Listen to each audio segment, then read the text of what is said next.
So we are on page 28, and we're down quite a ways down. Briefly, a couple of minutes to begin yet.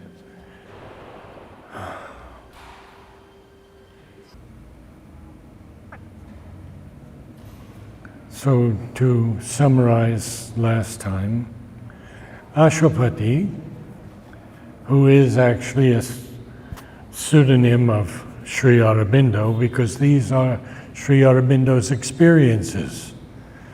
And we are now into the yoga of the soul's release. And this is extremely important because this is how Sri Aurobindo rose in his consciousness to higher and higher degrees of ascension. And he has gone where no one else has gone. And we will see through Savitri that he has brought down a new experience to the world and a new force, which he has named the supermind, or the supramental force. So now it's just the beginning where Ashwapati is opening to all these great dimensions. And we see that he is living in the mystic space, even where thought is born. And he lifts what he calls the heavy curtain of the flesh. So when we are in the ignorance where we live now, this flesh is a heavy curtain for us because it veils what we really are within, which is divine. And so, how do we get out of this situation? Well, we have to rise into higher levels of experience, which Sri Aurobindo calls the levels of spiritual dimensions. So we live in a realm now of the body, the vital nature, and the mind. If we are going to get out of this triple nature, we have to somehow find a way to rise above. There are many, many possibilities. By prayer, by attaining total silence in the being, by calling down peace into the heart and soul, by learning to offer ourselves to the divine, and to get rid of the ego, which is, for us now, one of the real problems. The ego had its place in our history because it formulated what we are today. Me, you, we, they. But that formulation enabled us to stand against the problems and the challenges of life. We could fight against something. We could rise above anger. We could rise above our small, petty wants, desires. And so ego had a place. But Sri Aurobindo tells us in one of his thoughts and aphorisms, ego was the helper, ego is the bar. So now ego is preventing us from rising to those higher spiritual realms. Why is it? Because it has its own wants, its own needs, its own opinions, its own judgments of others, and it has to go. So Ashwapati is already beyond that because he has heard the secret voice and the word that knows. And then he has this marvelous line, and saw the secret face that is our own. So we'll now continue on with Savitri and what he is seeing. And I'll just go briefly over a few lines from last week. He is seeing subtler bodies than these passing frames. And Mother and Sri Aurobindo tell us that these subtler bodies are just above our physical body. And many people have seen these subtle bodies, these subtle beings, and he is seeing subtler bodies than these passing frames. Why does he say these passing frames? Because we're born and then we die. We have passing frames. We have to take new bodies in a new birth, which is not the same frame any longer, totally different frame. So subtler bodies than these passing frames he's seeing. He's seeing objects too fine for our material grasp. Acts vibrant with a superhuman light, and movements pushed by a superconscient force, and joys that never flowed through mortal limbs, and lovelier scenes than earth's, and happier lives. So he is going through all these experiences as he rises higher and higher in the planes of consciousness.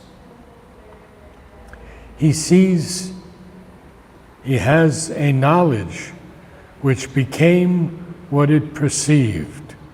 Now, there are many types of knowledge. There's subtle knowledge. There's a knowledge of the one who perceives something. There's a knowledge of the perceived and the perceiver. And how do we understand this? Well, if I can see you now from the ignorance, I see a lady of a certain age, of a certain structure, of a certain nature, but I don't know who you truly are. I only see a form with certain attributes, we can say. But when I'm able to identify completely with your soul, then I know who you are. And if I can identify with your soul, then perhaps I can even identify with what Sri Aurobindo and the great Vedic seers saw as Trikaladrishti. Past, present, and even something in the future. I can see that in your being. So let's go back to what Ashwapati is experiencing. He's even experiencing fragrances that quiver in the nostrils. He's even tasting the honey of paradise that's lingering on his tongue. So, out of a covert tract of slumber self, he hears this voice of a truth that is submerged and unknown, that flows beneath the cosmic surfaces. And it can only be heard through an omniscient, all-knowing silence. So then, we ended last time with this voice that's held by intuitive heart and secret sense. What did it do? It caught the burden of secrecy, sealed and dumb. And of course we have learned that dumb only means silence. It's never a pejorative sense as of stupid. That's only a current idiom of the word dumb. Silent, quiet, totally still. So he sees that everything that hides in omniscient sleep. And now we begin with this week's passage.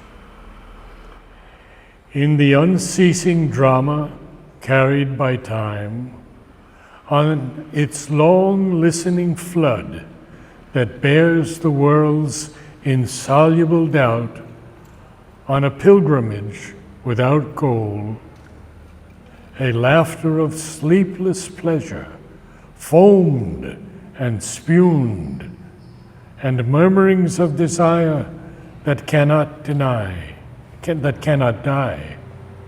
A cry came of the world's delight to be, the grandeur and greatness of its will to live, recall of the soul's adventure into space, a traveler through the magic centuries, and being's labor in matter's universe. Its search for the mystic meaning of its birth, and joy of high spiritual response, its throb of satisfaction and content in all the sweetness of the gifts of life, its large breath and pulse and thrill of hope and fear, its taste of pangs and tears and ecstasy, its rapture's poignant beat of sudden bliss, the sob of its passion and unending pain. Look at that sentence, people. Look how long it is. It's extraordinary. So it begins with the line, in the unceasing drama carried by time. Oh. The drama is the evolutionary quest for the divine. It's an unceasing drama. It will never stop. But it's carried by time because we live in time. Time is not for us endless. Space is not for us endless. We understand time and space in their limited sense. I have to go here tomorrow. I have to do this. I don't have enough time to do this. Everything for us is related to time, but time is eternal. Space is eternal. So we have the first line. In the unceasing drama, yes, it's a drama. It's quite a drama. Look what we have to go through in life. We have to go through the death of friends and parents. We have to go through illnesses. We have to go through challenges in our work, in our daily movements. So everything is an unceasing drama, but it's carried by time. Okay. On the long listening flood that bears the world's insoluble doubt, on a pilgrimage without goal. Now, this pilgrimage without goal is not, Sri Aurobindo is not telling us that it truly is a pilgrimage without goal, but that's how it seems to Ashwapati as he's moving through. So, why is there insoluble doubt? Because the journey seems at times impossible, impossibly difficult. How are we going to get out of this small body, mind, and life and rise into these highest statuses of being, finally going into the higher mind, the different levels of mind, the intuitive mind, the overmind, the supermind. Such a climb we have to make. But Sri Aurobindo says, if the aspiration is there, it will happen. It may fall away for a time. We may go into darker depths. But if the call is there, if the aspiration is there, we will arrive. This is from Sri Aurobindo, this guarantee. And it's an extraordinary guarantee, because we all go through difficulties. We all go through darknesses. So, what is happening now? A laughter of sleepless pleasure, foamed and spumed. We know what foaming is. It's like a mass of bubbles. And spumed, of course, is like foam, like froth on the sea. And murmurings of desire that cannot die. Now, all desire is not negative. There are many, many positive forms of desire. They can be aspiration. They can be a search for truth. I desire to know this fully. I desire to love this person fully. I desire to go and see the world and its peoples. So all of these four lines lead us to a cry came of the world's delight to be. The world was not formed by happenstance, by chance. It was not formed by an evil God who in the religious circles tells us that we are born evil. And the only way out of that is to get to heaven or to go to hell. Or purgatory, which is in between heaven and hell, which is almost as painful. So this cry came of the world's delight to be. The grandeur and greatness of its will to live. Recall of the soul's adventure into space. Now we need to talk a little about that, because the soul has adventured into space many, many times. And I told you last week that Sri Aurobindo told us that when we die and go to our place of rest, generally it is only 2 years when we take new birth. So it means we have been born thousands and thousands of times. and died thousands and thousands of times. And now we have this cry that came of the world's delight to be, and the grandeur and the greatness of its will to live. We all have a will to live. The only time we don't is when we want to commit suicide. To consciously take our life.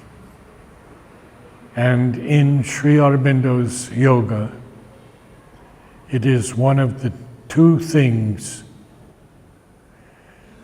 that will carry us in 7 future lives until we can get rid of it. The other is murder. So we never should want to die unless it's a decision of the soul. There are people who are living in pain for decades, and the soul finally says, you can go now. My brother was a humorous guy and always was working hard. But when his time came, he said to his wife, I can go now. Very beautiful way. But it should not be through negatives. So now we're going to see that we are travelers through magic centuries. And we are searching for the mystic meaning of our birth. Why did we come here? Why, if we were in heaven, in all that bliss and all that wonder, why did we take birth into a human body? It's a good question, isn't it? Sri Aurobindo says, to carry on the evolution. We are all evolving. Every second we're changing. How? Well, do you ever wipe cells off your body, off your hands, your feet? Constantly the body is changing. Yes, it's aging, but now science is telling us it doesn't have to age. We have chemicals that can maintain the body for more than 100 years. But there are also people like the Hunzas who lived to 120, 150, just basically eating almonds and figs and tangerines. So, we have in life a joy of high spiritual response. This throb of satisfaction and content in all the sweetness and the gifts of life, its large breath and pulse and thrill of hope and fear. Why is there fear? Well, there are forces in the world that are against the evolution, and sometimes we have come up against them. Sri Aurobindo calls them gnomes and elves and goblins and these things that are in all the mythology of different countries. They're in Islam, they're in Christianity. So what we are searching for, he says here, its throb of satisfaction and content in all the sweetness of the gifts of life, its large breath and pulse and thrill of hope and fear, its taste of pangs and tears and ecstasy. Sometimes we have tasted ecstasy, something that is so far beyond our small, petty lives. And that experience lasts for us forever. I'm now recounting my months and years with the mother. And had I not written this down in the 1960s, I never would have remembered so many experiences with Mother. It's an extraordinary, it will be an extraordinary document. It's rapture's poignant beat of sudden bliss. Something that is poignant is piercing or incisive, agreeably intense or stimulating. It can also be painful. That's the opposite side of poignant. The sob of its passion and unending pain. The murmur and whisper of the unheard sounds which crowd around our hearts but find no window to enter. Swelled into a canticle. A canticle is a song or a hymn, especially religious or filled with praise. Swelled into a canticle of all that suffers to be still unknown, and all that labors vainly to be born, and all the sweetness none will ever taste, and all the beauty that will never be.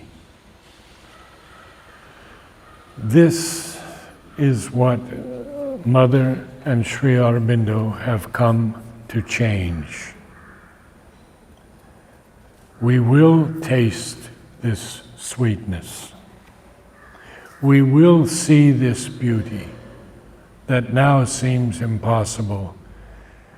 With all the wars going on, with all the evil in the world, with those who want to destroy humanity. But one drop of light can conquer all darkness. So we'll move on to the next passage.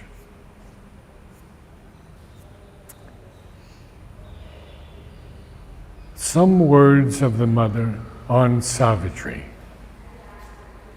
She spoke to one of her disciples, and she said, Savitri is a mantra for the transformation of the world. And she said to a gentleman I knew very well, for the opening of the psychic, for the growth of the consciousness, even for the improvement of English, it is good to read 1 or 2 pages of Savitri every day. So we find, inaudible to our deaf mortal ears, the wide world rhythms wove their stupendous chant, to which life strives to fit our rhyme beats here, tuning the finite to infinity.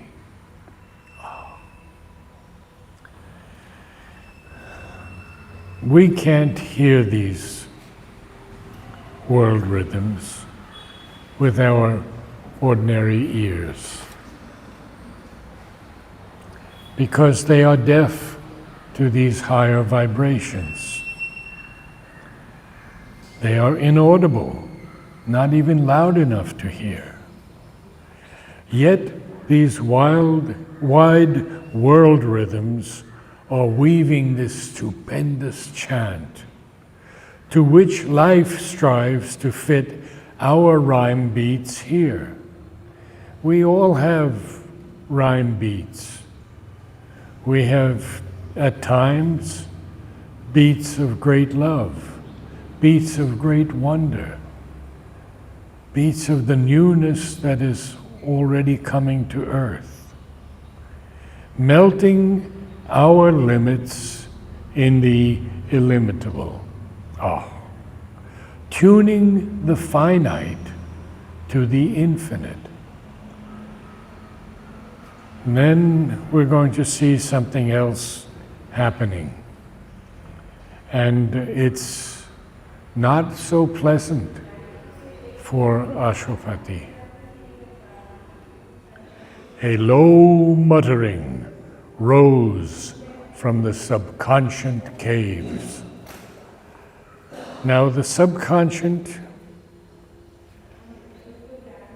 as explained by Sri Aurobindo in his books and in his letters on yoga, is something I have to read to you. I'll read it from the Synthesis of Yoga, one of his great opuses. In our yoga, we mean by the subconscient that quite submerged part of our being in which there is no wakingly conscious and coherent thought, will, or feeling, or organized reaction, but which yet receives obscurely the impressions of all things, and stores them up in itself, and from it too all sorts of stimuli of persistent habitual movements, crudely repeated or disguised in strange forms, can surge up into dream or into the waking nature. No, subliminal is a general term used for all parts of the being which are not on the waking surface. So he says then, subconscient is very often used in the same sense by European psychologists because they do not know the difference. But when I use the word, and Sri Aurobindo rarely uses the first person, he says, but when I use the word, I mean always what is below the ordinary physical consciousness, not what is behind it. So we see that the subconscious is something concealed and unexpressed, something that is inarticulate. So then the next line, after a low muttering rose from the subconscious caves, the stammer of the primal ignorance. This stammer, of course, we know what a stammer is. Faltering, involuntary pauses in speech. Primal, first time. Answer. Then he has a semicolon and he says, answer to that inarticulate questioning, there stooped with lightning neck and thunder's wings a radiant hymn to the inexpressible, and the anthem of a superconscient light. Well, we had a canticle before, and now we have an anthem. An anthem is a song of praise or devotion, sometimes even patriotism or gladness. All was revealed there, none can here express, unless we rise up into the spiritual planes of consciousness. And what are they once again? Well, above our physical mind, there is the higher mind. And then there is the illumined mind. And then there is the intuitive mind, all gradations of higher and higher levels of spiritual experience, culminating, of course, first in the overmind and lastly in the supermind. All was revealed there, none can here express. Vision and dream were fables spoken by truth, or symbols more veridical than fact, in other words, truer than fact, or were truths enforced by supernatural seals. Now, these supernatural seals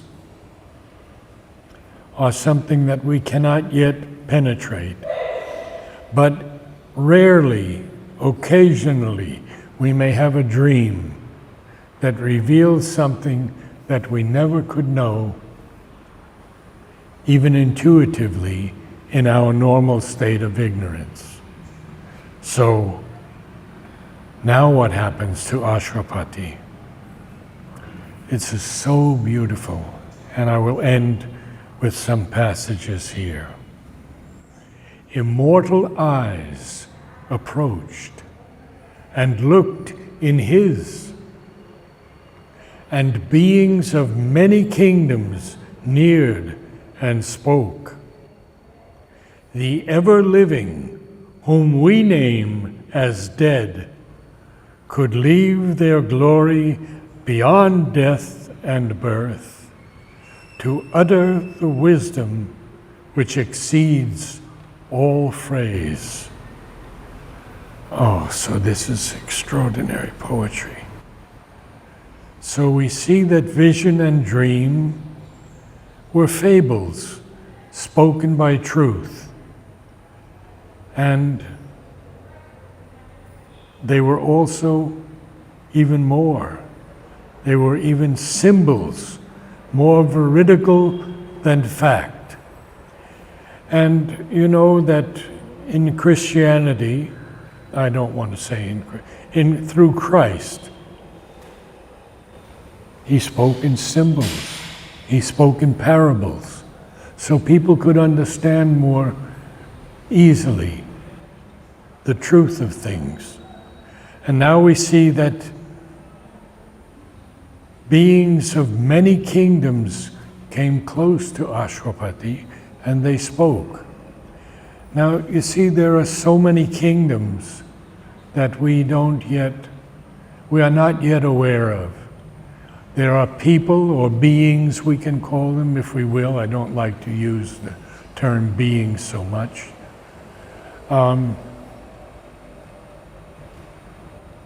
We call them sometimes aliens who come to the earth, who are living here now on the earth.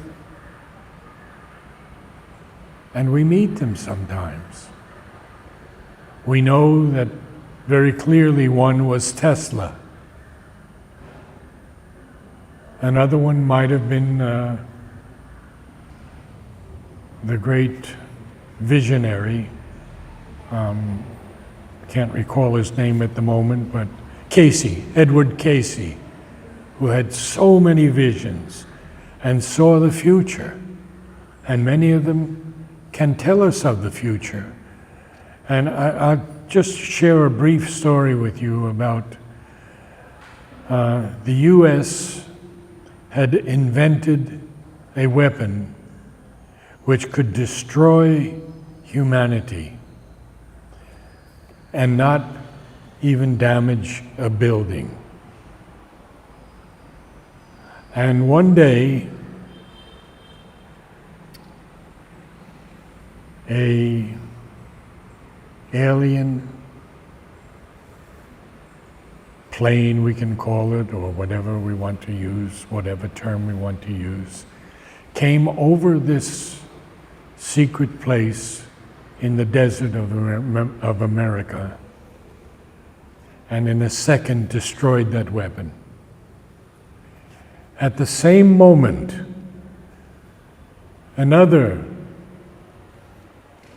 ship came over Russia, where they had developed the same weapon and destroyed it.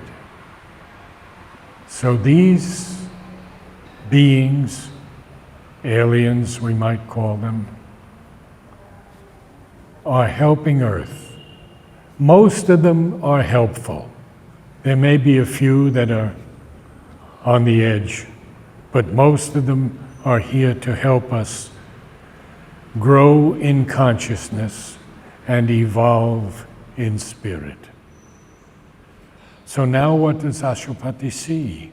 He sees the kings of evil and the kings of good. So they're coming together, just as things are now on the earth. Appellants at the reason's judgment seat